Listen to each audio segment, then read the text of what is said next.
Hey, hey, hey!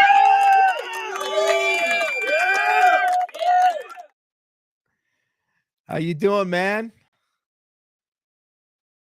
Oh, I can't hear you, David. Oh, my bad. There we Okay. go. All right. All right. There you go. No wonder I was saying, what's going on? I'm bringing in Charles, and nobody can hear me. Charles, what's Can you hear going me? on? I'm just doing stuff. I'm doing stuff, going places, doing things. Had Oh some my cigars God. down in Palm Springs. It's been a week. You don't understand how fucking happy I was yesterday to see that come down the pipeline. I felt like Jordan game 6 I felt like Derek Jeter in the air just throwing up the fist. Yeah, I don't know, man. I didn't talk with anybody in the administration about being in the strategic reserve. That came as a surprise to me. I uh I woke up and my phone was blowing up and I was exhausted because it was a long weekend, a lot of ups, a lot of downs. And then I see that tweet and I was just like, okay. And everybody's like, Charles planned this all along. He's a genius. I said, I don't know, guys. I wouldn't put it there. I was as surprised as anybody else. I never had any conversation about Ada being in the strategic reserve. So yeah, it's pretty remarkable. I mean, it doesn't surprise me because of our nexus, we've been top 10 for a really long time. The U.S. government holds a lot of it from civil asset forfeiture. They got 212,000 Bitcoin, but they got a lot of everything else because they take it Yeah. whenever they seize assets. So it's good news. But it was Sunday, and so now it's Monday and it's a new day and markets pulled back 20-30% because they were irrationally exuberant. You Yeah. just gotta go back to work. You got to keep going, got to keep pushing forward, got to keep getting things done, and that's what we're doing right now. It comes out. You work so hard. Okay, so let's. You work so hard on Cardano. You've taken so much shit from a lot of people from the ecosystem. There's no way you didn't light up a Cuban and lay back and go, you know what? Because that would have been me. You handled it better than me. I would have been so petty on the timeline, but to see that must have been like, especially what you're telling me that you had no part in it. To No, I see that, didn't. We didn't I talk to believe them you. about that. Yeah, No, I in believe fact, you. anybody asked my political advice on the reserves, I would have said start with Bitcoin and don't try to buy anything. Just keep the seized assets because just by keeping the 212,000, it's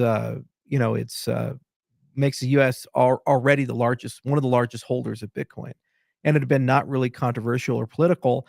And then I do agree with Armstrong that probably the better way of going about it is to create some form of an index like the Coinbase 50 and just to have it start dipping its toe there. Because the problem is that as awesome as it is as ADA people when they say these things, it's very disruptive to the markets. These markets are very thin. The US is the biggest of the big, and it can certainly cause a lot of chicanery. Bitcoin is big enough now to actually tolerate something like that, perhaps Ethereum, but it's a little challenging. So I was surprised by the news. I mean, it's not, don't kick a fucking gift horse in the mouth. I'm not going to complain about it. But we didn't know anything about it, and it was just amazing to wake up to that. That's why I did that tweet with the burn after reading, where it's like JJ Yeah. and me. It's like, you know, I guess we won't do it again, whatever the fuck we did. We weren't so sure about that. But it's there's so many things to do, and there's stuff on the legislative branch to do. I had lunch with Senator Scott and Senator Moreno, and we talked to former Speaker McCarthy. So there's a lot of moving pieces that have to be sorted out and figured out. And they got stablecoin shit to do. They got market structure bills to do. It's a very complicated puzzle, and there's urgency. They actually want to get stuff passed this year. It's not like we'll just talk about it forever. They want to pass bills. They want to be productive. So there's that. I guess there's a White House gathering on Friday. Invites are going out today, so we don't know if we're on the list or not. I have a pre-existing commitment in Japan that's gonna be really hard to unwind, so we'll see what we can do if we do get an invitation, but I don't think anybody knows. I kinda call around, and it's like I talk to all the usual suspects. I say, "Hey, you going to that 25-person meet and greet in the White House?" They said, "We don't know. Nobody got advance notice," which is kind of unusual. Like, the surest way not to keep a secret is to tell people in Washington, DC, and then you'll get 400 versions of the story and within 20 minutes. The fact that nobody knows, means they're being pretty close to the hip on this one. So yeah, there's a lot of moving pieces right now, and I'll have a lot more for everybody in a bit. I agree with your I agree with your thoughts on, you know, uh, Brian came out.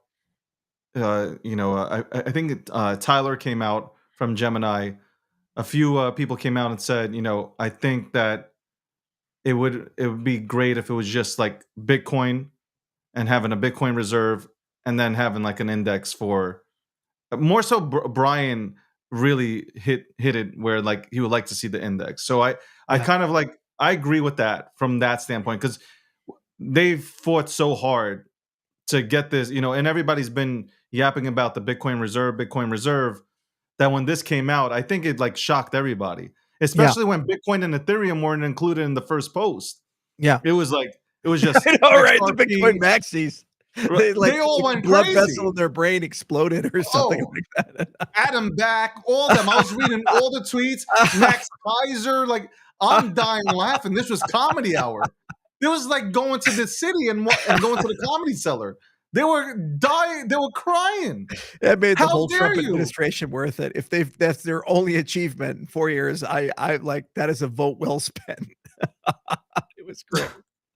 But I think it's really cool that they're embracing crypto. Yeah. And I know it I know 7 weeks they haven't moved fast enough, and I'm being sarcastic. Uh I know they haven't moved fast enough for you because they should put everything down. They shouldn't care about the tariffs and they shouldn't care about the wars and ending them. They should be focused on crypto. That's what crypto Yeah. land wants. It's just here. But I think they pretty much have been moving really fast. David Sachs, he's been very active. I see Bo now as being active on Twitter. He was very happy yesterday celebrating the announcement. David Sachs said there's more to come. Yeah. And I'm wondering what this more is. I'm trying to see if I can pry something out of you today, Charles. Capital gains tax has been the talk today throughout all the spaces. Do you think Trump is thinking about taking away capital gains tax on crypto? Well, okay, so it is very important that you understand, that there are 2 parts to this. There's what you can do with an executive order or administrative procedure, and there's what you require an act of Congress for. Anything that requires the Treasury to do something, meaning they have to appropriate funds for purchase, or anything that changes tax policy, traditionally has to be done within the legislative branch. Yeah. So the good news is there's a bicameral working group, and they're in direct communication on a regular basis with Sachs. But there is a strong congressional component to this, and it's not as just simple as signing an executive order and then it's done. There are some edge cases where they may have some wiggle room and flexibility, but everything is just a game of, okay, well, how far can we actually take this, and also what's the permanence of this? So there are some ways you can do it where there's a temporary thing to incentivize stuff. There are other ways you can do it where it's an actual permanent change in tax code. The quorum you have to form is either 50 or 60. You start getting into some pretty bipartisan territories. When you go down that road. So I know Trump wants to do no tax on crypto, American crypto. The big challenge is that it's almost certainly going to be litigated if they try to pick people arbitrarily because there's no definition in law of what is an American cryptocurrency. Like ADA is an example. Are we an American cryptocurrency or not? Well, the primary organization that governs the open source project is based in the United States. That's in Wyoming as a not for profit called Intersect. And obviously, I'm in the United States, but I'm not Cardano. Cardano is fully decentralized. We have people in more than 100 countries. We have millions of users throughout the world, and has a fully decentralized on-chain government. So it's like asking, is the internet, in the United States? I mean, we're the most important part of the internet because we invented it. All the big tech companies are there, but by no means are we the internet. that has to be defined. What do they actually mean by an American cryptocurrency? And they'd have to construct a test for that before they would be able to change tax policy. The other thing is, what is a cryptocurrency? Is Tether a cryptocurrency? Is Trump coin a cryptocurrency? Is Solana a cryptocurrency? Is Fabric, Hyperledger Fabric, a cryptocurrency? We have no statutory definition of what is a digital asset and what is a cryptocurrency. So this is why on the legislative side, a working group has to form and have to kind of figure out, what do they want to do? Warren Davidson, for example, in 2022, proposed a token taxonomy act, which was just trying to create some definitions in law of what is a digital asset. There's 12 different things it can be. So, in all of them at the same time too, if you really want to, so it's a very complicated question. So these are some of the fundamental things that have to be answered. And then a lot of open questions about procurement. So a lot of people are saying, "Oh, Elon Musk is gonna do this thing, or these people are gonna do these things for crypto in the United States government." Again, if there's any federal contract, it has to go through a procurement process, and the Department of Commerce is going to be heavily involved in standards and definitions there. So NIST will almost certainly get involved at some point because when they push out the RFPs, it has to go through an open, fair tendering process. But even before you can write the RFP, you have to actually have standards to refer to in the RFP. For example, if you want to sell a secure hardware device, there are FIPS standards. I think 190-2 and these other things, and there's a standard for that. And there's hundreds of these standards that exist, and so they'll say you must be compliant with this FIPS, and you must be compliant with this and this and this. So traditionally, what you're going to have to do is have an RFC where you actually get people to comment, write the things down, and then once you have the standards set, they can move on to the next level, which is procurement. And then there's a question of discretionary authority. Can they use existing appropriated budgets, or do they actually need an act of Congress to promote something? So my recommendation I gave to various people is start with one thing and use that as an excuse to build out all the standards. And I actually recommended having a DARPA program for that because then you can work with private industry very easily. You can work with the universities very easily, Department of Commerce, and solve one big problem. Maybe like access control, so we don't have another OPM hack or something like that. But in the process of doing that, you can develop a bunch of standards, and then once you have those, you can use those for government procurement, and you can kind of grow out of the DoD. If you do anything in the financial world, it's already so invested and ingrained, and there's too many pots in the cookie jar, hands in the cookie jar. It's going to get molested by private industry, and there's going to be a lot of nepotism and corruption there. The defense industry traditionally has not touched the blockchain space, and so by doing it, you get a little bit more purity.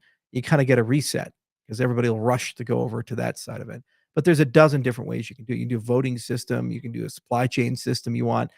Doge could be a thing to roll something out, but the problem is that it's highly politicized, and they're not acting with an act of Congress. They're acting through what's called USDS, which is an office that Obama created for Obamacare, and they repurposed it for the Doge initiative. And so while they're in the advise, they're not in the consent, and they're not in the statutory authority anywhere. So the agency has no ability to mandate the adoption of any technology. So, for example, Musk says, "You're gonna go use this blockchain for tax stuff, IRS." The IRS can just do this. It's that he has no official authority to tell them to do that. And he'd have to be approved by Congress and be part of something that is enabled through legislation if that was the case. So there's a lot of enthusiasm. A lot of people say stuff and they say this blockchain is going to win or this blockchain is going to win. But what's going to happen is the gears of the federal bureaucracy will start moving. And then once that occurs, everything hits a wall and then it slows down and the enthusiasm breaks. The good news is that an all government approach means that we can move pretty quickly, all things considered, because usually government moves in series of years to decades. So this is months to years, but it's not going to be weeks or days. It's going to take some time for those gears to move.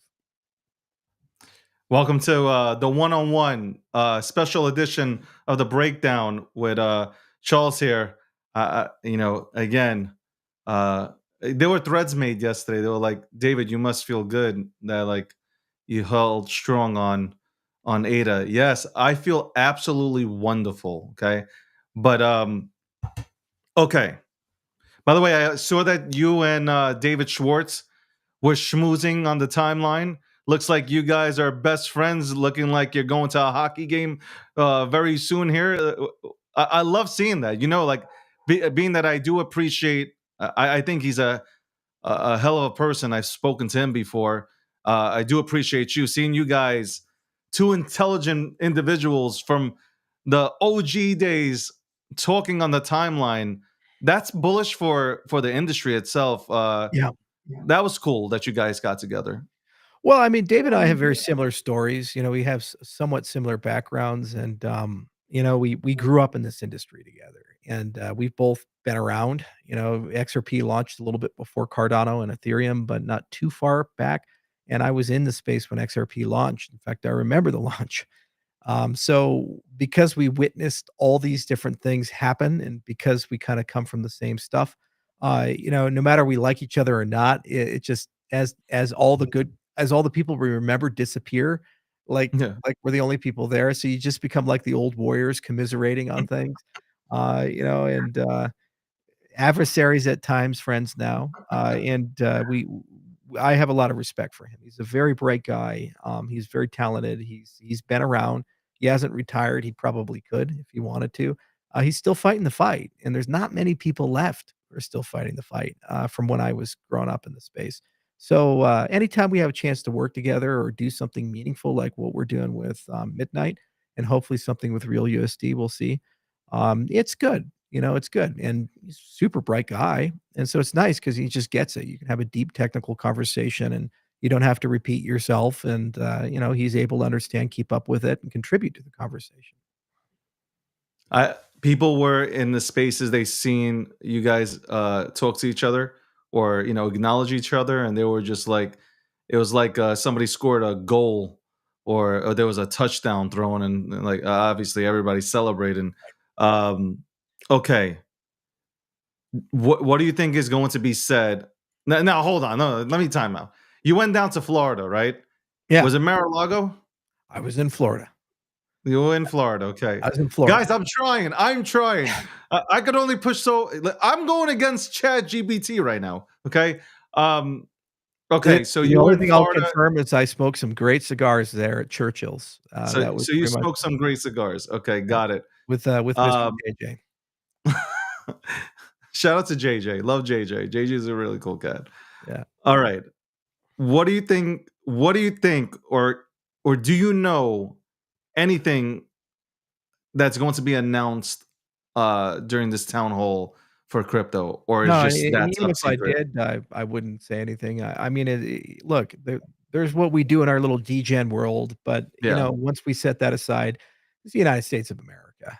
yeah. This is a pay grade far above mine, and politics far above mine. And the president of the United States and the executive branch has executive discretion, which means they should expect anyone who they share information with or involved in the process, indirectly or directly, to utilize discretion in the process.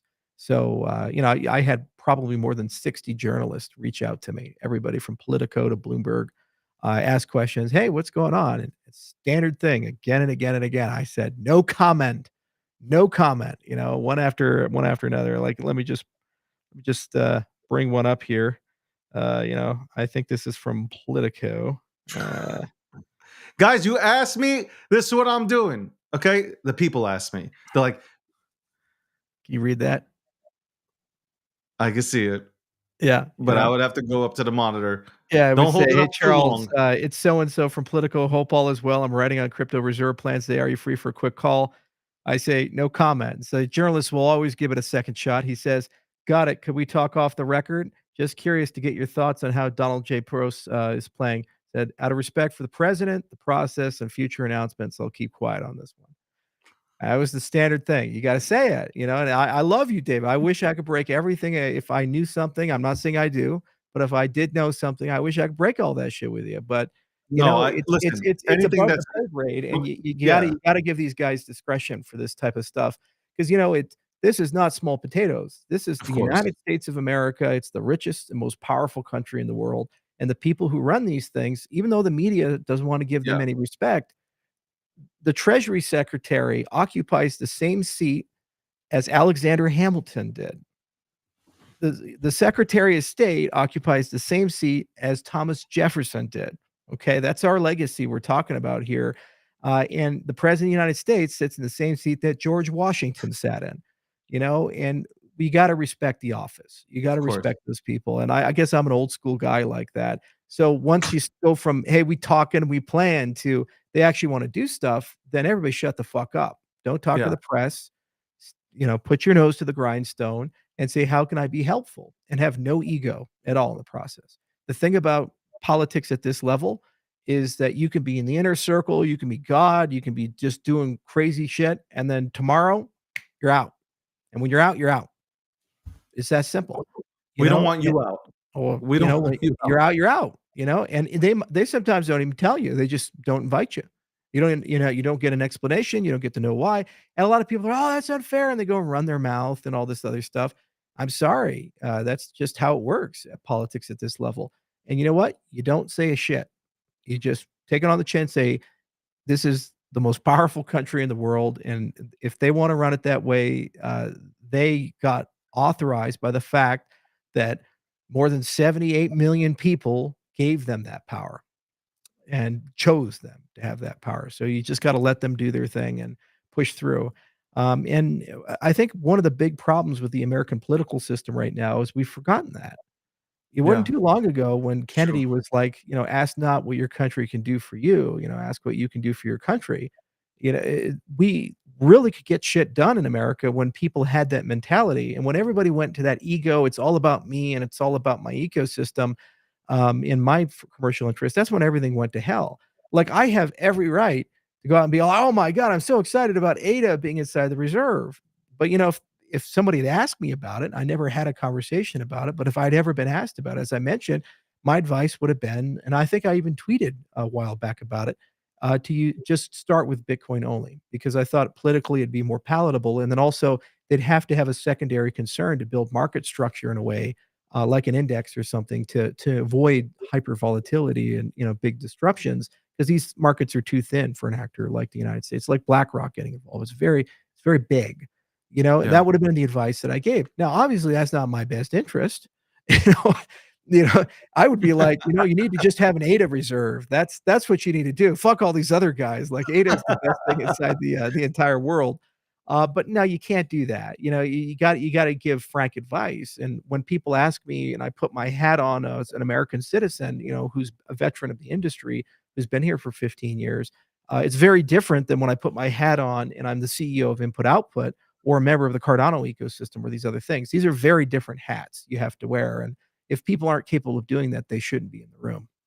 You see that I think that's where like people don't really get to know you, where like you're saying literally I think Bitcoin should have been like the choice, make the reserve, and then we can figure it out as we go down the road kind of thing. Like that is what people don't hear. They have this, it's these Bitcoin maxis who I described earlier who put out this false narrative and people fall into it.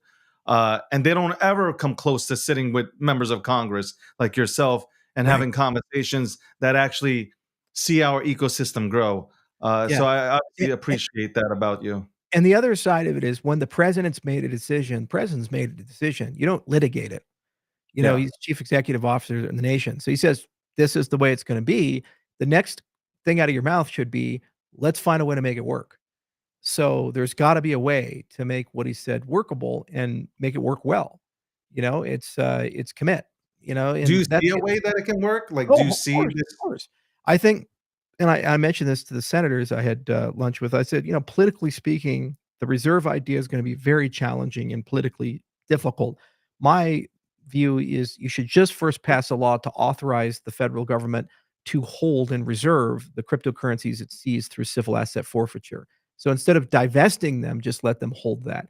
That's Yeah. budget neutral, there's no taxes, there's no spending 'cause it's an asset they already have, and instead of just selling that asset, they can hold on to it. Then, once you have that, you can start having a reasonable conversation about, well, what is the best way to procure more? Yeah. And one of the ways you could procure more is you could actually let people get a discount paying their taxes with cryptocurrencies. So, if they said to me, like, and this may be a way they can do that no tax on crypto thing. If you pay in dollars, you pay the full rate, but if you pay in crypto, you pay 75% or something like that.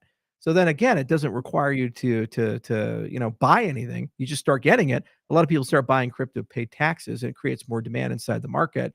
You can even do it with opportunity zones or these types of things. So you could say if you live in Detroit, Michigan, for example, you could pay your taxes in this if you're a verified resident of that city, and then it creates some local tax relief for those areas, and then you start building up a larger strategic reserve.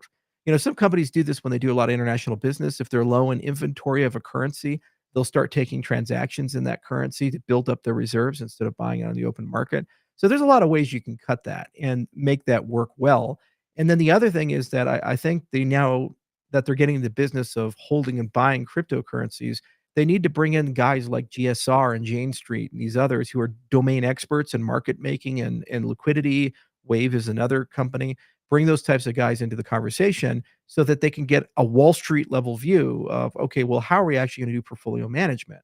And they need to very quickly in this process get somebody, a Steve Cohen like figure, who's like really a killer trader, get him in to Yeah. represent the government and cut him in on that. Because then no one's going to take advantage of US government because you're going to have one of these Wall Street killers that's basically doing that at a 220 or something like that.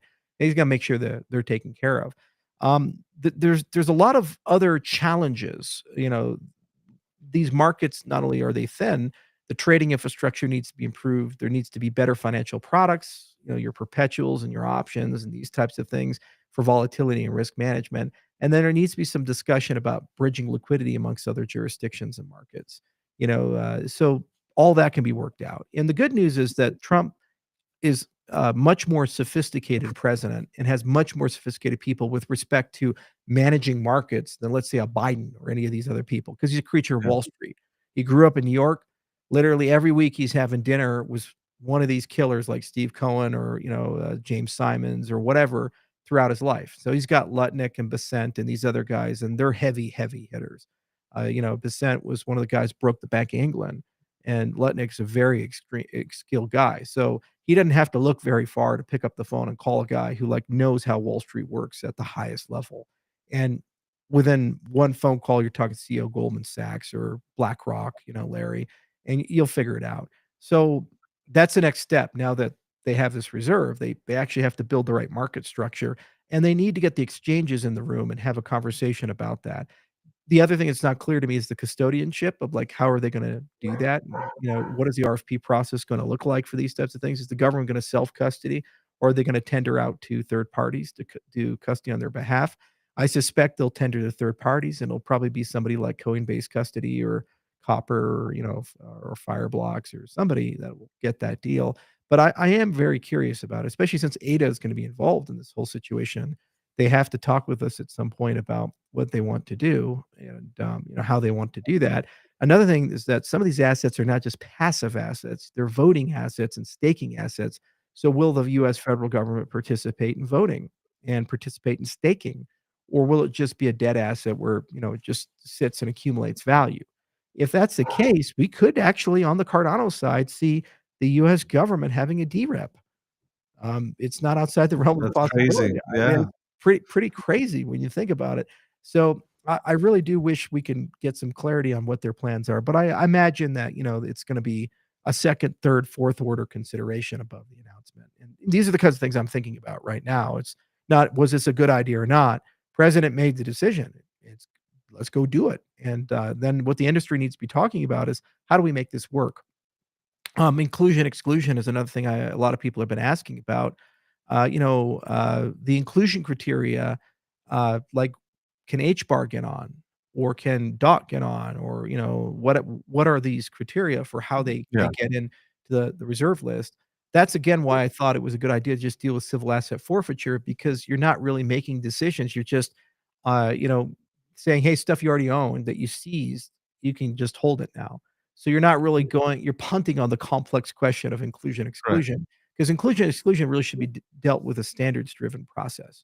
You need to write down in a clear, objective, non-biased way, basically criteria to score cryptocurrencies.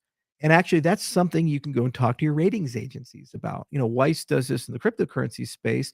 But there's dozens of people in the legacy world that could work with the consultancies and the Web3 people and create some ratings. And just like with bonds, you have AAA or these other things, you could actually start going about some ratings criteria, and then that helps define what goes into a strategic reserve for inclusion or exclusion.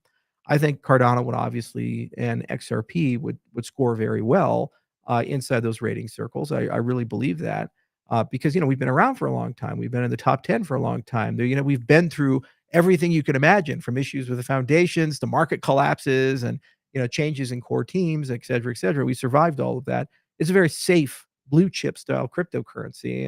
XRP is as well, so that's fine. Solana's kind of mid. They're not new, but they're not old. They've survived FTX and these other things. So, and they're also the big standard right now for smart contracts along with Ethereum. So I can kind of understand that. So it didn't really surprise me, the pick of the top 5. You say, okay, largest smart contract, second largest smart contract, some blue chips that have been around for a really long time that have very strong communities and they're not really going to get you in trouble. And Bitcoin. Okay, that's a good top 5. But what's number 6? What's number 7? Would that be Avalanche, for example, or would that be Hashgraph or whatever? These are the questions I have, and you want some advice on, criteria. I think what needs to happen is a working group needs to be put together, and they need to figure all that out. They have a dual purpose of sorting out the procurement, and then it's just a question of asset management. I assume it's going to be done by the Treasury, but then what department of the Treasury, and how did they procure people to work on their behalf to manage that portfolio? A lot of moving questions, a lot of complexity and all of that. And in the coming weeks and months, I guess we'll know more. That's a. But you're saying within the next 4 years, you think they get it done, right? They kind 100%. of figure out 100%. where they're going with this. Perfect. I've talked to numerous congressmen and senators, and they are exceedingly clear that they want to get laws passed before the end of 2026. So this year, next year will be very productive. But even if the laws are passed, that doesn't translate to everything's done. Typically, what the law does is it sets the foundation up, and then Yeah. you have to actually build the house on top of it. So there's going to be a lot of punting to administrative agencies, and the SEC has to form a working group with the CFTC, and they have to talk about it. And then we have to go through everything: the custodial standards, the reporting requirements, the consumer protection side of it, the tax policy for these types of things. It's an enormous amount of stuff. Like even simple stuff. Say the US government wants to make an allocation change in its portfolio, which is very common when you have an index. You say, we're going to re-rate weight the index. Well, there are SEC standards about how indexes are allowed to do disclosures for when and how they rebalance themselves. Is the US government under the same criteria? Or is it going to be at their discretion? That's another reason why I think Armstrong said the things he did. It's like, well, if you just on behalf of some regulated SEC registered entity went and contracted them to hold something on behalf of the government, you already have a regulatory regime. Whether you agree with it or not, you have something that's turnkey with that. Whereas if the federal government takes direct custody of these things, they're going to have to sort out a lot of really complicated questions that they have to come up with a standard. The thing is, they're not beholden to standard securities regulations. So they actually don't have to report that stuff and talk about that stuff. It's one of the reasons actually why we created Midnight. Midnight, when you have a stable coin on it, it can be completely private. So you can have any disclosure regime you want. You're not going to be able to track those things. And when we talk to all these institutional finance guys, they're like, yeah, actually, we really like that because we don't really feel comfortable with our competitors knowing our trading strategies, and our competitors know where we're shipping our stable coins or these types of things. I mean, we're happy to put an escrow key in for the regulator to see it, but if the market sees it, they'll trade against us. So we much rather that be private. Well, I imagine the U.S. government may want some privacy on how it handles its holdings outside of the reporting requirements. So those things have to also be sorted out, and the working group's going to have to figure that out. And there's no clarity yet on my side of who's in it, who's out of it. And we'll see. We don't even know who's invited to the Friday event. Like the invitations are coming out today, so I'm expecting like a phone call here in a little bit. Like, did I get the golden ticket or not? I don't know. Your guess is as good as mine. You're gonna plead the fifth on everything right now when it comes to that. I have we talked a few weeks ago. I would say when Trump finally got into office, I think a week after that, um, with the administration coming in, I said we sparked the conversation about the SEC, the new pro SEC, the pro crypto SEC that's currently in place. Right. How long would it take for them to, would they do a reset, like get rid of all these, litigations and lawsuits that they have against crypto entities? And uh, we kind of said it needs some time, right? Did you expect them to move this fast, throw everything out? Like No, no, no. I expected them to move, but I expected it to be in a more systematic way instead of just like everything gets dropped. But the Trump administration has a frenetic pace about it. It's like a beehive that's been kicked, and they're all moving at top speed, and they don't really care if they break some plates. And so it's almost like a startup, and that's actually pretty good. I like that attitude that they have. And if you bat 70%, that's okay. One other thing that really surprised me is how ethical a lot of the process has been. Always in these things, there's a lot of opportunities, but no one, at least for our interface with anybody, has been given any privileged positions of information or told anything or like rumors here or there. Like we didn't, for example, know about the ADA reserve, until Trump tweeted it, and that's a really hard thing to hide in DC. It's just really hard. David Sachs announced that he divested all of his crypto. That's one of the reasons why, a lot of people didn't want to be the crypto czar, that was because mind blowing. yeah, even if offered, like, imagine that sacrifice you're telling the person to make. You're about to create one of the largest bull runs, if not the largest bull run in the history of crypto, but you have to sell all of your crypto before you do that, so you don't get to participate in the 10 or 100x on the assets that you currently hold. That's nuts when you really think about that, but he did. So that was a huge personal sacrifice for David to go down that road, and they're seeing a lot of stuff like that. So I do believe they're actually handling this in a pretty responsible way. I had some concerns, but just because it's so hard to do this well. But from everything I've seen and heard, their actual actions and how they've been handling things, it's been very ethical and very by the book. All these things step by step by step. And everybody has been pretty open, where they can be. The only thing that's been really tough is scheduling. Like if you're going to get a White House invitation, maybe just maybe you let people know like 3 weeks ahead of time or 4 weeks ahead of time the date, these types of things, but they don't want it leaked. So literally everybody found out at the same time and they said, "You'll know if you got your golden ticket on Monday." And it's like, okay, does that actually mean Sunday, like 11 o'clock? No, fuck you, it's Monday. It's like, Yeah. okay, that's how it's been. And that's pretty good. I think that's pretty fair and that's pretty nice. And also that the thing is they're gonna hold multiple roundtables. I guess this one is 25 people. So it doesn't mean that if this is the criteria and if you're not in it, you're out forever. It just standing room only on this type of stuff, and waves of people are gonna come in. Maybe they just focus this one strictly on market structure and have exchanges there and traders and banks and custodians. Maybe they focus this one on layer 1 protocols. Who the hell knows? I don't know. And, we've been trying to figure out, and, we were at an event with Bo, with, the other blockchains, and, you know, uh, it's been very scarce, these details. So, I think they'll get there, and, I'm pretty proud that they stepped into a very difficult, very uncomfortable industry where there's a lotta vipers and, pitfalls and problems, and they've been navigating it pretty comfortably, all things considered. It's no easy task to walk midstream into this degen maelstrom of chaos and come out with your skin, you know? You live it every day as I do, and we're used to it, but god, I mean, imagine if you're a newbie and you come in here. Uh, welcome to the one-on-one breakdown special edition with Charles. Obviously, we do this every Thursdays, but this man is busy. He's flying all across the planet here, going to numerous events.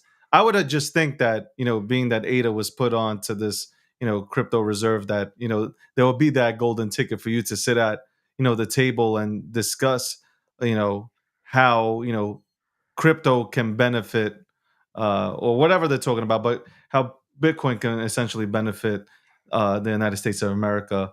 Obviously, I'm rooting for you to get that golden ticket. I wanted to ask you, all right, kind of leaning towards politics. I love politics, right?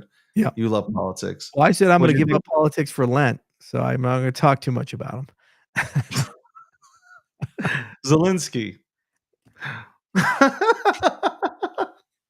I said the word. I'm like, so what'd you think of? I mean, you don't want to have to. You don't have to comment. But what did you think about? I mean, I saw the 50-minute tape. Everybody was watching the 3-minute, tapes, and they were kind of coming down hard. Like, there was a certain side that was coming down hard on JD and Yeah. Well, there was a on lot of Trump. missing context. The media is the media. They're just god awfully Yeah, terrible, and anything Trump does is evil and wrong. He could save children from from a lake, and they'd be like, "Well, you didn't save them fast enough. They got exactly. hypothermia." It's like, you just can't win there. But, here's the thing. Zelensky, said he was gonna sign the mineral deal in Ukraine, and so the Treasury Secretary went there, and then he decided, "No, I'll actually sign it in Munich." So then JD went there 5 days before that meeting, and he said, "Actually, no, let's do it at the White House," and then he tried to change the deal in the Oval Office. That doesn't really earn you a lot of, hugs and kittens and happiness. It really does, create a lot of ill will, and, the challenge is that there's never it's never been clear to me what Ukraine's goal is. Do they just want to restore the territorial integrity before the war broke out? The 2014 border, the 1992 border? I mean, what are they actually going for here? And what does renormalization mean? It's okay. So first off, you have this issue where they suspended elections. That's one dimension of it. Second, speech has been cracked down. That's another dimension of it. Third, what do you do if you retake the territories and all the people living in those territories started working with the Russian government? What prevents victor's justice, where they go in mass purges and they just start killing anybody who speaks Russian, who worked with the Russian government? That's what happened when the Taliban took over in Afghanistan. They went, took all the American collaborators, shot them in the back of the head, and just threw them in the streets. So there's a lot of that. And then there are deeply uncomfortable questions about audit oversight. Anytime a war breaks out, there's gonna be cowardice, corruption, theft, doesn't matter what war it is. You cannot find a war where there's no picture, some pallets of cash somewhere. We saw that in Iraq, remember, with Saddam's money, and CIA Yeah, was coming in, and some exactly. some sergeant would be sitting there, "How much you need, sir?" And he's like, "Oh, I'm developing a local asset. I need 150." "Yes, sir. Just sign right here." It's like, that was about your oversight for that $150,000 in cash, was a signature that gets lost, 2 years later. Mr. Smith signed for it. So every war has that, every war has that, and, Ukraine will have that.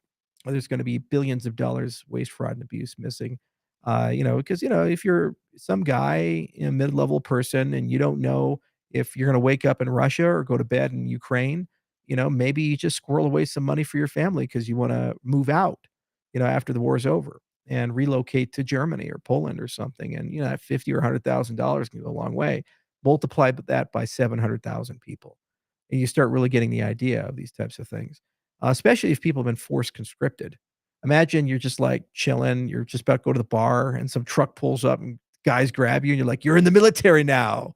You gotta go to the front line," and you're like, I was "Whoa, wait watching a minute. videos of Whoa, that. whoa, whoa. I don't know, man." I was like, "I didn't sign up for this." So, maybe the first month you're very nationalistic, and then after all your friends die and you've been in a trench for 8 months, 9 months, get pretty bitter, especially if you disagree with the orders and the command structure. So that's the problem with war, is that stuff happens, and, Yeah. we all understand it implicitly. So is there gonna be an audit? After peace comes, will the Ukrainian government submit itself to that? And will we be able to look through all the records and understand these things? I mean, if I was Elon's ready. negotiating. Elon's ready. Yeah, but he's not qualified to do that. It's He raised because. his hand though. As soon as Zelensky went on, I think it was on Fox, and he said, "Hey, you can come audit and figure it out." You Yeah, know, Elon's like, "Yeah, I have no problem. I'll come yeah. and order that." And No, you I'm like, you you get you get forensic accountants and the IRS CID, and, "Yeah, you get those guys to come in, and the guys who do the RICO investigations for the mafia, who are vicious and brutal, and you just park them for 6 months to a year. And they start from the US side, and they work their way to the European side, they work their way into the Ukrainian side, and every single thing will be accounted for at some point. Elon can add some value by training right, Grok to have, like, the world's best forensic auditor, and I think, like, Grok V4 will be awesome at that, but you need the CID. I think they would Yeah. be the best, group of people to do that, and they know how to do it. So, there needs to be an audit. I mean, if I was negotiating the deal, what I would do is say, "Look, the Russians lost about 1,000,000, the Ukrainians lost about 700,000. Continuing the war, unless there's a geopolitical outcome you wish to force. Like, for example, if you wanna retake territory, all you're really gonna do is just kill another 1,000,000 people, and you don't materially move the borders at all. Yeah. So, if your objective is to spend a lot of money and murder people, then that's great, but if your objective is to actually end the war and not murder people, then you probably need to end it sooner rather than later. So, first, on the Russian side, what gets you killed as a Russian leader is losing wars. A great example would be Stalin versus the Tsar. So, Stalin murders 10,000,000 of his people, one of the most brutal dictators in human history, and he dies in office. The Tsar loses World War I, and he's deposed within 2 years and shot. So, every Russian leader understands that. Your permanence as a Russian leader is directly connected to your ability to win and lose wars. You lose wars, you die. Gorbachev lost Afghanistan. It led to his demise amongst Yeah. Chernobyl. You see, so you don't wanna lose. So Putin can't lose, but what is lose? He needs a propaganda victory, which is why Trump's been dialing back a little bit, and the media has not been helpful. They go in and say, "Oh, well, you have to call these people the most sick, twisted, evil people in the world and poo-poo Yeah. them the entire time. Oh, but also you should go and negotiate with them and try to create peace." It's like, Yeah, it's that makes really hard sense. for me to negotiate with you if my I start with, "Hey, you're the world's worst human being." It's like if you're getting a divorce and maybe you had an affair on your wife or she had an affair with you or something, you're really not on the best terms, you're probably not gonna get a good divorce settlement if, you're sitting in the room and you're just going at and litigating 20 years of Yeah. marriage and say, "How could you with the gardener?" "Jamal, how dare you?" It's like, "What's going on?" And, she's like, "He's a lot bigger than you." It's like life is not good in that conversation, okay? So you're not really gonna settle it, and one of the biggest Yeah. problems Zelensky has is he's conflicted. He's taken this war so personally, and any reasonable human being would. He is incapable of negotiating with the Russians. He's filled with Yeah. hate and anger, and he just views Putin as the world's worst human being. You're not really gonna get anywhere by carrying that hate and anger in if your objective is the end of war. He wants to Correct. win the war. He doesn't wanna end it. He wants to fight the Russians, kick them out of Ukraine, and kill Putin. That's his objective. Yeah. That's not America's objective. America's objective is to end the war. So Zelensky needs to be removed from the negotiation process, and either he agrees to have a third party do it on his behalf, he gets removed as president, he steps down. There's gotta be some path there, but that's the first thing you need to do. He's not capable of negotiating this at all. Maybe he does a swap where he becomes commander of the military and then somebody else steps up as president and handles the political side, and he can keep fighting the war on the front lines because that's where he seems to wanna be. He doesn't put on a suit. He's always wearing a uniform. He wants to be the warrior. So let him go do that. But he's not doing anybody any favors in trying to negotiate this conflict because he's not in the right mindset for it. The second thing is the Ukrainians have to accept that there's going to be like an East Germany, West Germany situation. So now there's going to be West Ukraine and East Ukraine. There's no real way to undo that. The Russians have taken territory, and unless the United States is prepared to do airstrikes and actually physically move its troops in with NATO, they're not gonna move the lines. It's not possible. You could throw another 1,000,000 Ukrainians and have them go die. You would have to massively escalate the war, meaning snappers would have to go into Russia and blow up their infrastructure. You'd have to have US assets blow up their lines. We'd have to use new weapons, and it would be very messy very quickly, and you're risking a nuclear war, in that process, or at the very least, enormous casualties, and the Russians may just out of spite nuke Kiev. There's all kinds of things they could do and in doing a strategic withdrawal. So if we're not prepared to do that, the best we're gonna be able to do is basically just say, "Okay, stalemate." The Russians keep what they have, the Ukrainians keep what they have. And then there's the open question of security guarantees. Well, it's a bit disingenuous to say getting the minerals is not a security guarantee. If I give like, nobody fucks with anything in Marsala, Sicily, because the people who own the vineyards in Marsala, Yeah. Sicily are mafia people, the La Cosa Nostra. So if you go fuck with them, suddenly, like, 5 guys show up and shoot you in the back of the head. So if the US owns the minerals or is economically tied to that, it's a soft security guarantee. And they say, "We want formal ones." Yeah, you could probably do that. And what you would do then is say, to the Russians, "Here's what we're gonna do. We're either gonna nuclearize Ukraine and give them nuclear submarines, or we're gonna make them join NATO." And then they'll hem and they'll haw and they'll complain. And what you do is you say, "We'll reintegrate you guys into the global economic order if you accept Western Ukraine and NATO. And sorry, guys, you killed 700,000 Ukrainians. That's the price you pay for the war." Now, integration basically means tariffs. So they're allowed to Yeah, trade again, but then you charge like a 50% tariff. And then what you do is you have that go to a sovereign fund to rebuild Ukraine. And how you pay back America is you say that the reconstruction has to be done by American companies. So it creates a direct subsidy into us. So I think that's probably where you do it. And Ukrainians won't be happy, but they say, well, what's your alternative? Also, when Putin dies, we can come back to it. And Putin gets a propaganda win. He gets to say to his people, see, I stood up to the combined might of NATO and the United States. It keeps him in power and it keeps him going.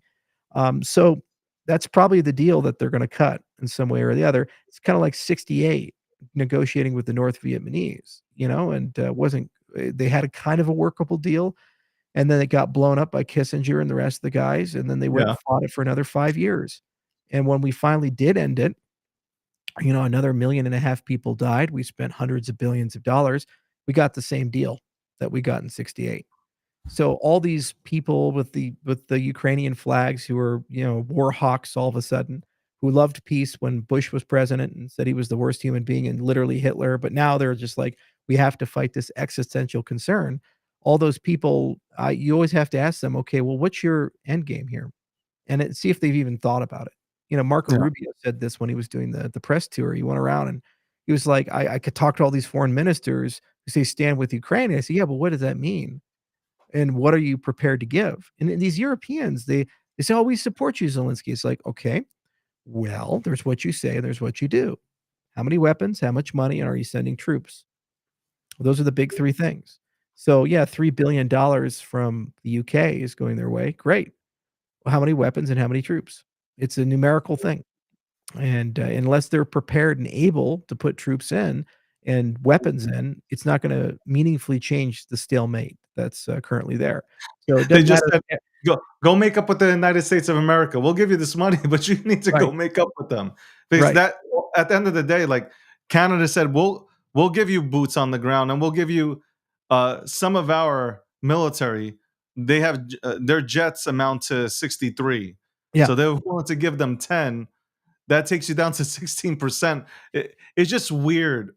Look, I'm one for anti-war. Like, I yeah. want this to end. I'm tired of us, paying for stuff. I think obviously I like this America First thing where we put our country first. Let's rebuild here. I got potholes around here, okay, and I live in a great neighborhood, and I got potholes. Like, focus on infrastructure here. Zelensky, man, it's time for you to end this, man. I get the whole hatred towards Putin, but it has to end for your own people. For your own people's sake, it needs to end. And same thing with Putin, man. Let him. Also Okay, for he his gets away. survivability, Yeah, like, look at Diem, was it 63 when they got knocked off?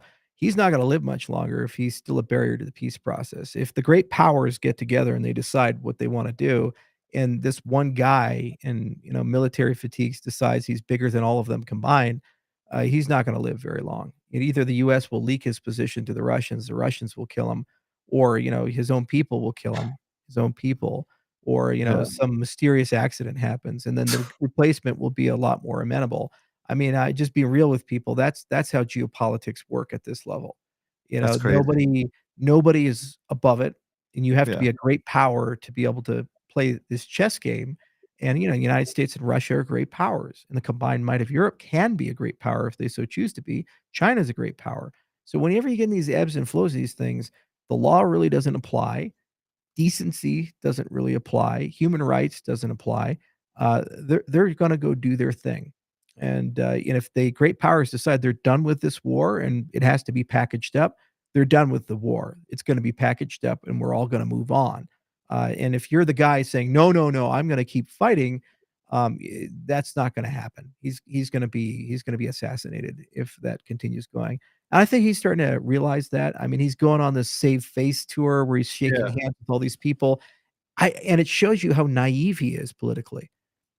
Your game here is to placate the United States, not intimidate them or antagonize them. So what exactly does it achieve going to the King of England and the Prime Minister of the UK and shake hands and rally Europe? Again, is Europe going to send in troops? Is Europe going to send in They're meaningful not. weapons? You know they're They're not. not. So all you're doing is just trying to give a media victory against Trump, for the left-wing media to attack him, which will further antagonize the situation and be exploited by the Russians. So actually, this is a bad deal for him. It's super stupid politics. He should have signed whatever deal was there and kind of worked out around the peripheries and say, what does Western Ukraine's integration into Europe mean? What does Western Ukraine's integration into NATO mean? These types of things. Yeah. And where is America with us? And if you're going to do this stuff with the Europeans, say it's in Europe's best interest for Western Ukraine to join NATO, and let's figure out a path to make that happen. Or perhaps those minerals we give you have U.S. troops guarding them, and maybe you guys go build some military bases in Iraq. We built an embassy larger than the Vatican, with the green zone if you ever go there. Route Irish is like Mad Max, and it's pretty fucking crazy when you land in Baghdad. But then you get to the green zone, and it's actually quite nice. It's like a city. There's fast food and everything there. It's pretty cool. So we could do the same in Ukraine, and it would ensure that Russians don't invade again. And as long as NATO stops there, I think that's the best for everybody. And it's going to be in a stalemate then until Putin dies, and the new leadership that comes into Russia will reevaluate the situation. And frankly speaking, this whole thing's been a distraction against what Trump was trying to do in his first term. He was trying to do a reverse Nixon. The reverse Nixon was, Nixon went to China and split China from Russia. If you look at the geopolitics, Russia and China are not friends. They Yeah. can't be. They share a border. And when I went to Mongolia, when I went to Kazakhstan, when I went all through all these stans, all the old people speak Russian. All the young people speak Chinese, and the Russians feel that. They feel the Chinese coming in and doing the same thing they're doing in Zambia and Kar and other places, buying up their natural resources, buying their companies, taking over their geopolitical sphere of influence. So the Russians look at the clock and they say in 20 to 30 years, we're gonna get belt and roaded to being an economic slave to China. And so the Chinese felt the same way under the Soviet system because the Soviet system created this reliance and they were stealing all the wealth of China. So the Chinese broke with them, and that was the wedge there. So Trump is thinking, well, hang on a second. We don't really share a meaningful border with the Russians. We don't want the same sphere of influence. And the Russians, historically, pre Soviets, were Europeans. They were all intermarried in the same families, these types of things. And so it makes a lot of sense to find a way to integrate economically Russia into the European Union. 20, 30 years, these guys are Europeans like Germany and Poland, and they're not like Russia, Soviet Russia. That was like the weird goth phase, of the empire, and they put normal clothing back on, and we're okay now. We're all moving forward. And I see all these people, they got the flags again, they got the blue hair, and everybody's a geopolitical expert. Everybody knows Russia. Oh, but the Russians are evil. They killed all these people. Well, nobody seemed to have a problem when we actually broke China from Russia, and Mao had killed 40 million people. We were literally Yeah. negotiating with the worst mass murderer in human history. The man killed 7 times as many people as Hitler did in the Holocaust, and we negotiated with him, and nobody seemed to have a big issue with that. And tell me, when you buy your made in China stuff, do you seem to have a big issue with that? Do you really think to yourself, "Boy, I care a lot about the Uyghurs in Western China. Boy, I really care about their lack of freedom of speech." When's the last time you read a label that said "Made in China," you put it back for philosophical reasons, ethical Yeah. reasons? Okay, so these people are just absolutely hypocritical. Geopolitics is not a game of morality, it's a game of strategy and position, and it's a game of saying what's good for us, and we have to be very clear as a nation state, who's our adversary? And for the 21st century, America's number one adversary is China. So every single thing you do geopolitically, you're asking a very simple question. Is this helping or hindering us in our competition with China? 100%. Militarily, economically, socially, culturally, is it helping or hindering us in our war? And it used to be the Soviet Union. If you were part of CIA in 1960, they'd look at you and smoking your cigarettes while drinking your coffee and eating your donuts, and they'd be like, "Mr. Smith, is this helping us against the Reds or not?" That was the question, and every single thing was always looked at through that lens. I said, "Well, we want peace." Well, that's great. Find a philosophically compatible system. The reason you have conflict is because of economics and philosophy. This is why the Russians can never be aligned with the Chinese because of economics. They share the same economy, and they are going to Right. scrape up against each other, and it's going to create catastrophic harm to their economies. And so they have to align with somebody else. Europe would be more than happy to integrate them if it's under the right terms. It's another reason why we're having trouble getting along with the Chinese. The Chinese, they're scraping up against our economy. It was one thing when they were selling us cheap plastic shit, nothing Yeah. entirely when they're building competitors to Verizon and T-Mobile and, Apple and NVIDIA and Microsoft and all of our And synthetic EVs yeah, that are cheaper EVs. than The Tesla and humanoid robots, they're a massive leader in that, and we realize, hang on a second here, the entire axis of the world's economy is going into China, and with Belt and Road, they're creating a parallel system to shut us out and de-dollarize the world. This is the Thucydides trap. You see the ascendant Sparta and the older the Athenians, what provoked the war was that they were competing for the same economic system, and they had radically different philosophies. The yeah. Spartans were a military dictatorship. The Athenians were a republic. So these things were very, very different from each other. So you need allies, and Russia's an ally in this. Is oh, we can't work with them. Well, didn't we work with them when we went and killed Hitler? So Exactly. it's okay then, but it's not okay now. So your standards, we have to get rid of every dictator, but you're totally cool with all the dictators that you agree with. It's just so out there, and it's because of propaganda, and it's because of people's lack of critical thought, lack of depth, and it's also for people not understanding that there's what we do for each other as human beings, and there's what nation states do. And one of the reasons why I've been trying to reduce the power of nation states in general using cryptocurrencies is nation states are intrinsically sociopathic. They're always going to be. There's no way not to be, because It's tr their entire pursuit is to maximize their resources and to maximize their power base and yeah, the goodness of their citizens. So if somebody else loses and that nation wins, that's a good day. Win-win's awesome, but if you can take more by just taking, you take it. That's how nation states behave. And every person who says, "No, no, no, we now live in a rules-based international order," I challenge you this. Take 10 presidents of 10 small countries and ask them, "Do you feel like you're treated fairly in international trade, monetary policy, visas?" And, get the answers of the heads of state and let them tell you if they feel they're being treated fairly.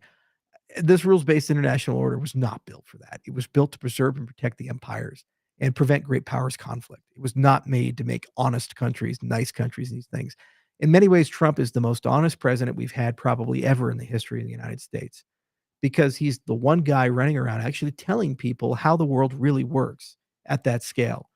And he's being very explicit about it when he talks about Greenland and Canada and Mexico and these other types of things. And it's deeply uncomfortable to this foreign policy establishment because you're supposed to hide it in code words. You're supposed to hide it in treaties. You're supposed to hide it in all this. And he just comes in and says, "We're just going to do this. Oh, We're just going to go take this." And everybody's just taking it back. And they say, "You can't say that. You can't do that." It's like, but okay, what materially is different from how the United States has run foreign policy? Tell me, did George Bush not invade Iraq? You know, exactly. did that not happen? And what weapons of mass destruction, really?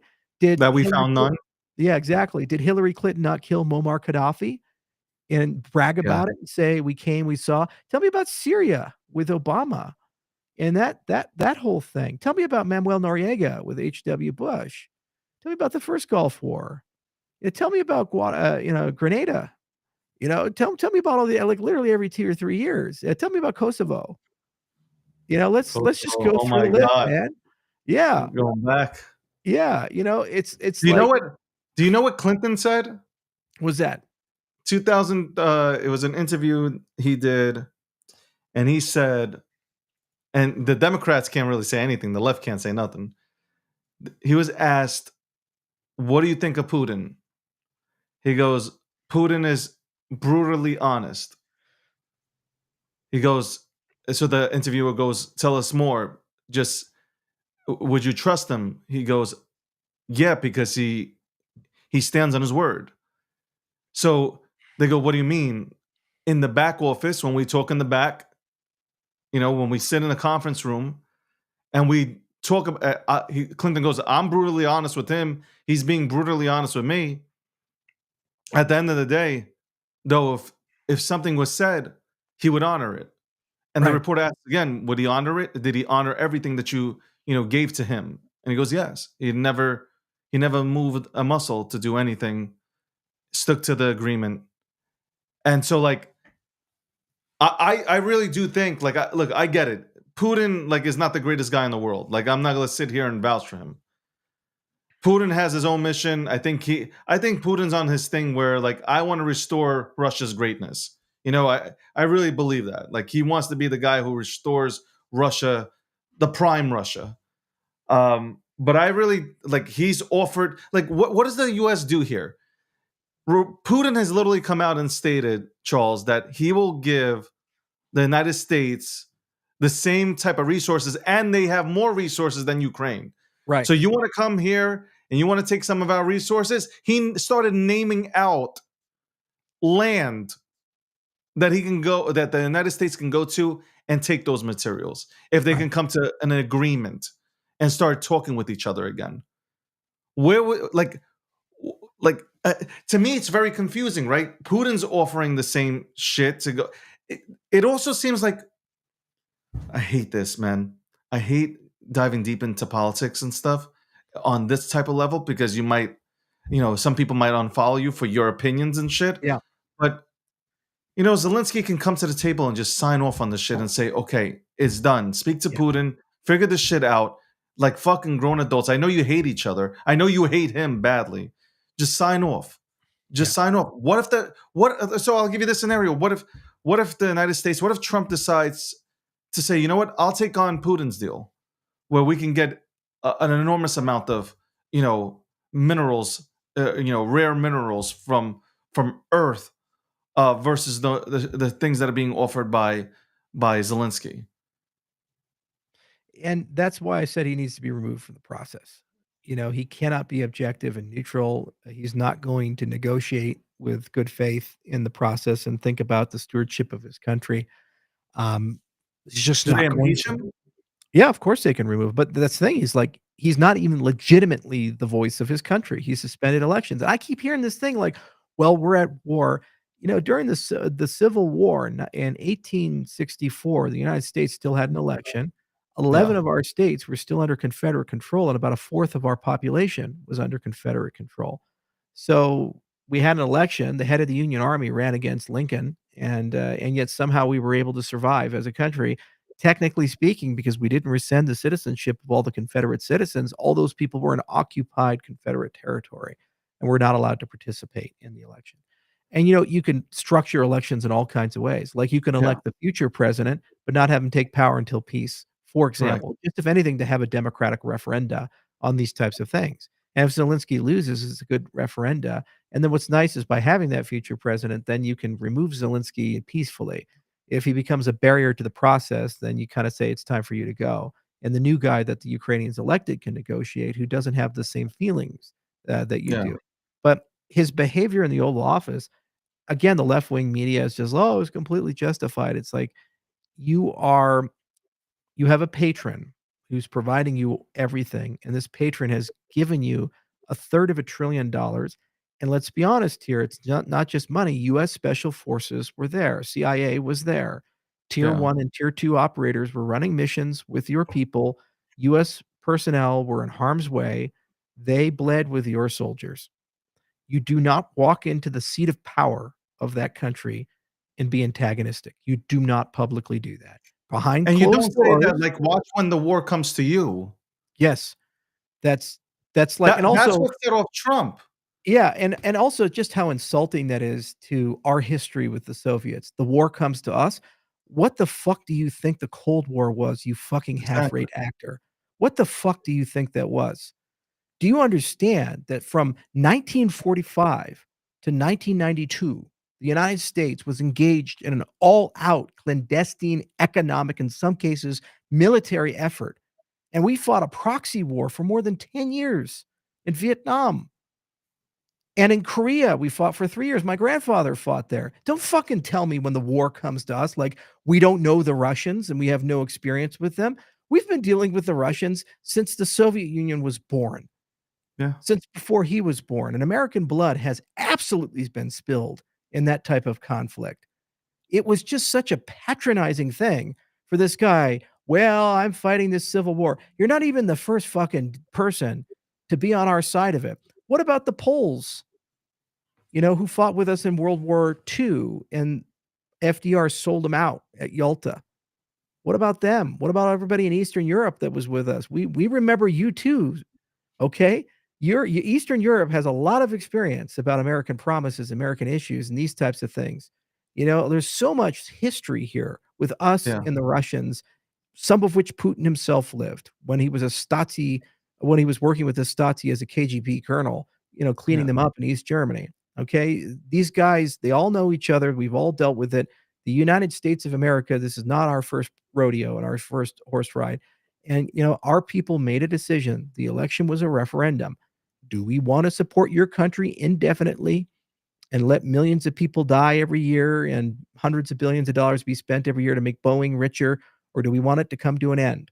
Trump campaigned on it. He won the election. And by the way, Zelensky campaigned for Harris. So that's another thing too. It's like you literally tried to prevent this person from being the president of the United States of America. The very fact you're even granted an Oval Office meeting is a like a reset of the fucking relationship. But you come in, you don't wear a suit, you basically just pretend like you own the fucking place. You talk down the vice president of the United States like he's a newbie and doesn't know what he's doing, who, by the way, was a Marine deployed in Iraq, and you were a fucking actor who's And he playing calls him president. JD, not doesn't Yeah. even call him the vice president. Yes, exactly right. Semper Fi, some bitch was a Marine, you weren't. And he was in a war zone before you were, Zelensky, and you're doing that in the Oval Office. It's disrespectful at such a high level. And Yeah. what do you expect the United States to do in this situation? Yeah, you can go around Europe in your little tour and shake hands with everybody. All you're gonna do is best case scenario for you is prolong the war by 6 months to a year, murder another 500,000 of your people, and have the same peace deal you're gonna get today. Best case scenario. Worst case scenario is you're abandoned by America, the Europeans don't show up, the Russians fully take the country, and you're executed by being shot in the back of the head by the Spetsnaz people. That's your worst case scenario that you're looking at. This is literally what he's doing. He's lost the plot. He's lost perspective. And you could see Marco Rubio just sitting there just like, "What are you doing?" So how angry he was getting? Yeah, he He was was just because he was frustrated from being jerked around because they had a deal 10 days ago, they had a yeah. deal 5 days ago, and then he's there, and Zelensky promised, and then he reneged on the deal. And then what does he do? He goes from the Oval Office to an interview, I think it was Fox News right With afterwards, Fox and News, where shits Brett, all over America. he went with, Brett did the interview with him, and Brett asked him 3 times, "Are you willing to apologize?" And he won't apologize. No, no, he's lost perspective. He's taken it so personally. And you know what? I am a leader of Cardano in that ecosystem. And there's been plenty of people who have said really fucked up and terrible things about me personally and done really fucked up things to Cardano and hurt us. There's some good for our ecosystem. We go and negotiate with them. We figure it out. We're best friends tomorrow because you set your ego aside and you have to do what's best for your country. Correct. Look at your generals and say, do we have a military path to victory? No. Full stop. No. Okay. What's the best case scenario? The borders we currently have are going to be preserved. Okay. What do we need? We need some assurances that Putin won't restart in 3 to 5 years. Great. So 100% of your discussion with Europe and the United States is I need some form of economic relationship where I can know that the Russians won't finish us off. What can you do for us? Let's figure this out. If propaganda-wise it can't be done in public, you have a private deal, and it means American companies, American citizens, American military, or European companies, citizens, and military get deployed into Ukraine quickly Yeah. after a deal's been signed. And privately, you talk to Putin through your back channel, and you sit down with them, and Viktor Orban would be a perfect person to deliver this message because Putin likes him, and you just send them as a back channel. Go have them go to Moscow and say to the Russians, "Look, there's no reality you guys are ever gonna invade again. That's just not gonna happen. I know you need a propaganda win, so here's what we're gonna do." And you make that deal, and you have a deal in 30 days to 60 days, and then the Russians will gladly take reintegration into the world economy, and then those tariffs will be at the discretion of the United States. We use it to Yeah. rebuild Ukraine, and it just works. Is it perfect? No. But, the time for perfection was 2 weeks into the war when the Russians could have won it or the Ukrainians could have figured out a way to do something decisive after the Russians lost their momentum. That was the time for perfection. That was the time for American troops to get involved, and that was the time for us to figure it out. Had we backed the Ukrainians and actually had NATO forces engage the Russians in the first 2 to 4 weeks of the war, the Russians would have lost. They would have had their armies encircled, they would have lost all their supply chains, they'd have lost half a million or more troops would be in POW camps, and the Russians would not be able to stage, and we could have quickly gone to eastern Ukraine and fortified the border, and they could have not moved in. Biden didn't do that, and he just didn't, and because he's got dementia and he's incompetent, he doesn't know what to do, and he's a timid leader. So once the Russians turtled up and they created trenches, it's World War I with drones, and that you can't move the lines anymore. It's the tempo has been lost, and then you're asking a question, are you gonna outgrind the people that fought in Stalingrad? Go talk to the Finnish about Russian resolve and how these guys handled their shop. The Russians are grinders, man, and they were grinders with penal legions, grinders with North Korean soldiers, grinders with PLC mercenaries, grinders with Central Asian fighters, grinders with Russians nobody talks about in Eastern Russia. They're just grinders, and so they don't care if they have to throw 2,000,000 people or 3,000,000 people into this, and they're fighting you with cheap Soviet stockpiles. They're not I fighting know. state-of-the-art material. They're fighting with artillery shells made before either of us were born. It's That's what so they're fighting you, true. and so when you're looking at a war like that, where we have to have HIMARS and high tech and very expensive stuff, and they're fighting with military surplus, they can fight that war for 3 years, 5 years, 10 years if they really want to. By the way, every month you fight that war, you lose more kids, and you go from 700,000 to 1,000,000 or 2,000,000. That's the reality, that's where we're at. And so it's just so extraordinary to me that these ghouls in the media, they wanna provoke a conflict to last longer, and they celebrate. Literally, a victory for the New York Times and the media and all these other guys who are on the other side of this would be another year of death. That's what they're literally fighting for, another year of conflict and death and destruction. Every journalist that's writing a story right now when you're attacking the president trying to end this war and say he's a coward and he's bowing down to Putin and all this stuff. Before you click send on the story you're writing, take out a piece of paper and just write down on that piece of paper what you think is going to happen if Trump loses this fight to the people of Ukraine. Just write down what you really, in your heart's heart, think what's going to happen and be intellectually honest and write the probabilities down if it's multiple things. Use critical thinking. And if there is a 50% expected value of loss, then million people, 500,000 people expected value of death. Are you prepared to murder 500,000 people for the same outcome? Are you You prepared know to they are. You know Yeah, they are. because it's not people for them. It's It's politics, and it's yeah. power. It's just a meat grinder, and they don't give a shit that it's an 18-year-old kid that's just been dragged off the street and he used to play fucking video games at the maid cafe and loves anime and, he just graduated from high school and he's got great dreams. They don't give a shit that that kid is scared shitless. He has 6 weeks of training. He's in substandard gear, sitting in a trench, cold, hoping to God that he survives the night. They don't care at all about that person. They really don't. It's all make the orange man look bad. He's gotta lose this one. He can't have the victory of saying he ended the Ukraine war. We can't give him that political win. No, no, no. We have to drag this thing out another year or 2 and make it a quagmire for him just to enhance the midterms for the Democrats. And the And even current if, for them, it's even if he closes out the war now, they'll still go back to, well, remember when you said day one, even before you came into office, you had to close out the he can't win. He can't win with the media. Even with him trying to resolve issues, He cannot win. They just, you know what? All those people, that's those 15 leaders that stood with Zelensky, when I saw that picture, these are people that can't stand Trump because now he wants to go ahead and make America great again. Yeah. Actually have good deals on the table and I have horrific deals that benefit them and not us, man. That's what it just comes down to. Yeah. All this politics shit, fucking mainstream media is always 90% of them just report fucking lies all day long. But Charles, I do appreciate you coming on. You stayed extra long, and I do appreciate that. I want to congratulate you, obviously, even though you did not know. I want to congratulate you on having. Obviously, you put a lot of work in with Cardano, and I have also mentioned this earlier today. Not just you, but your entire ecosystem full of wonderful developers who have worked nonstop to see that pop out.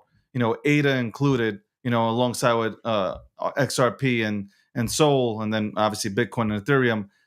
That was awesome, and I hope that you're a part of this committee.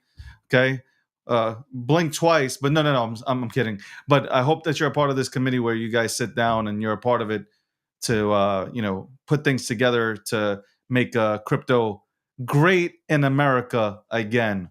I appreciate you, Charles. I appreciate you too, and thank you for keeping the faith. We said, we were fighting hard for Trump back in the election time because we said this is what was going to happen, that we were going to have like a great outcome for America, and so far it's been pretty good. It's like a startup again. America is a startup again, and we're breaking a lot of plates. We're making a lot of mistakes. The standard in politics is you're never allowed to make a mistake, and even when you have a victory, it's still a mistake. Yeah. But this administration is basically saying we don't give a shit if we make mistakes. We're just going to move forward and get it done. You know what you call 70% win? The greatest comeback in the history of the world. That's 70%. And I think they might actually get there. So we'll get it done, one way or the other. Crypto is a component of it. Synthetic biology is another big component of it. Heavily involved in that side of the world. Got some massive announcements coming soon, maybe very soon. So there's some cool stuff there that's going to blow people's minds. And we got just like every field, quantum computers. Microsoft just announced Majorana, topological quantum computers, topoconductors. My God, incredible technology. Is AI. that is theirs just for show, No, it's the real or deal. is that actually a working product? It's the real deal. It's a huge, huge deal. Massive, massive deal. So But where and is what is quantum computing? Obviously, people are scared in crypto when they hear or they get a little bit uptight when they hear quantum computing. Do we have things that can counter yeah, quantum computing? we do. Why we didn't implement that stuff is it's 10 times slower and 10 times more expensive. So it's quite hard to integrate and implement that stuff. But we do have standards, FIPS 203, 204, 205, and soon to be 206. And some blockchains have already gone down this road, like Algorand has done a really pioneering and great work with it. And we know all the guys. We worked with NIST on some of these things, and so our people are well prepared for it. Just we haven't wanted to pay the computational and storage overhead price for it, and so 3 to 5 years, everything can be tooled for quantum computers. I think about 5 to 10 years is when we'll actually see topo conductors be at scale, and you know, at that point, you gotta actually be hardened, for all of it. So I created a video on my YouTube channel of kind of explaining what we would do on the Cardano side to work our way through, and we just accelerated our plans by 10 years.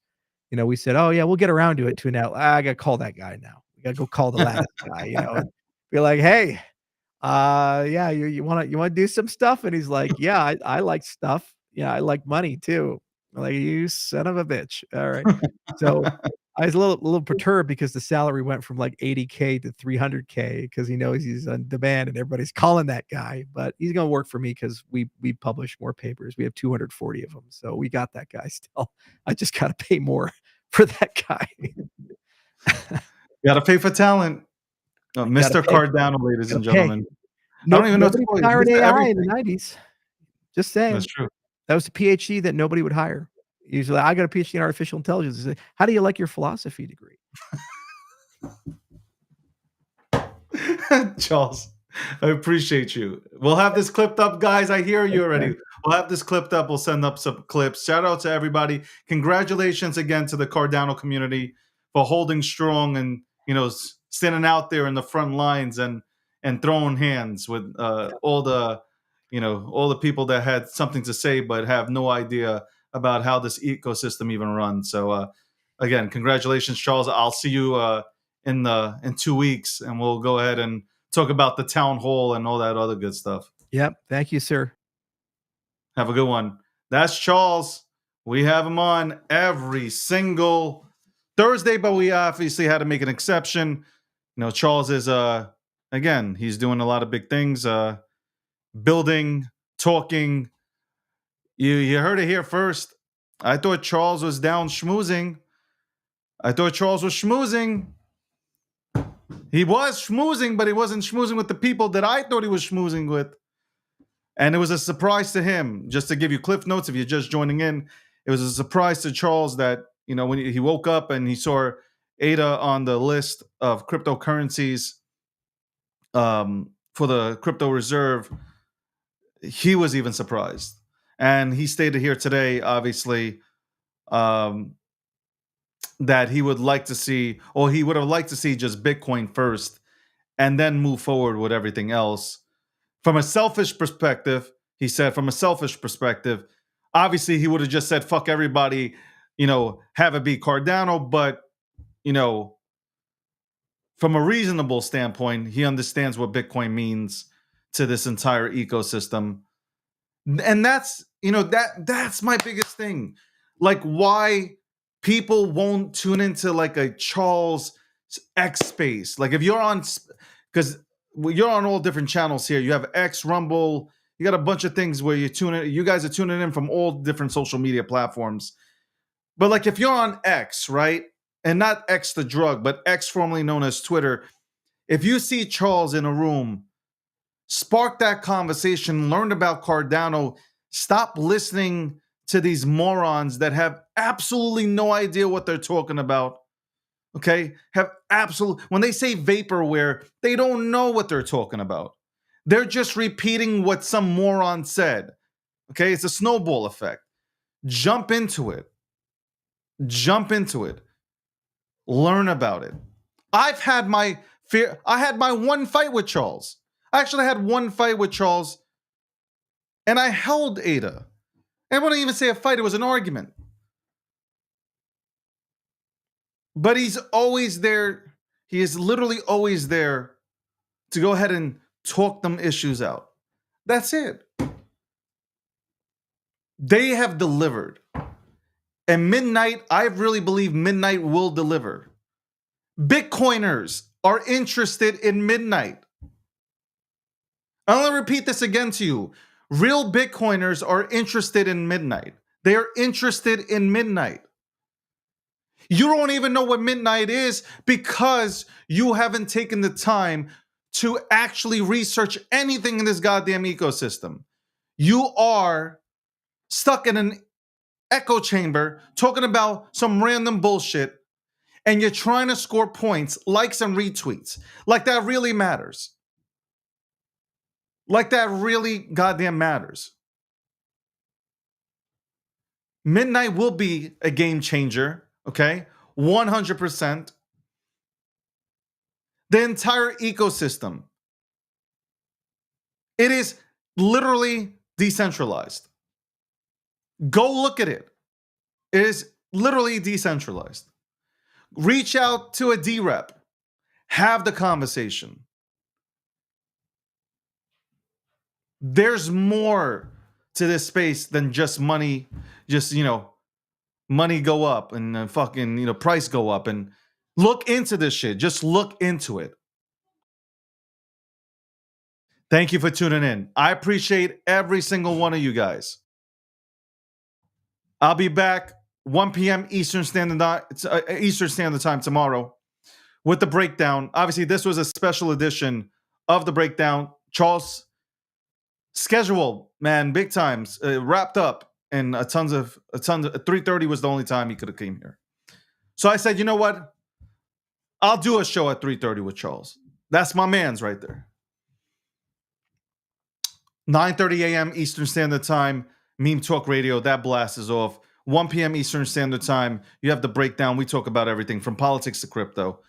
9 p.m. Eastern Standard Time, You got the nightly recap, Eastern Standard Time on everything. Shout outs to Angry Crypto Show. Tune into the Angry Crypto Show. If you were looking for Cardano news, tune into the Angry Crypto Show. That's my boy. I know him. I know him really well. He breaks it down for everybody. Anybody who's definitely interested in Cardano. Tune into that. On that note, I leave you guys. I'm tired and I am out.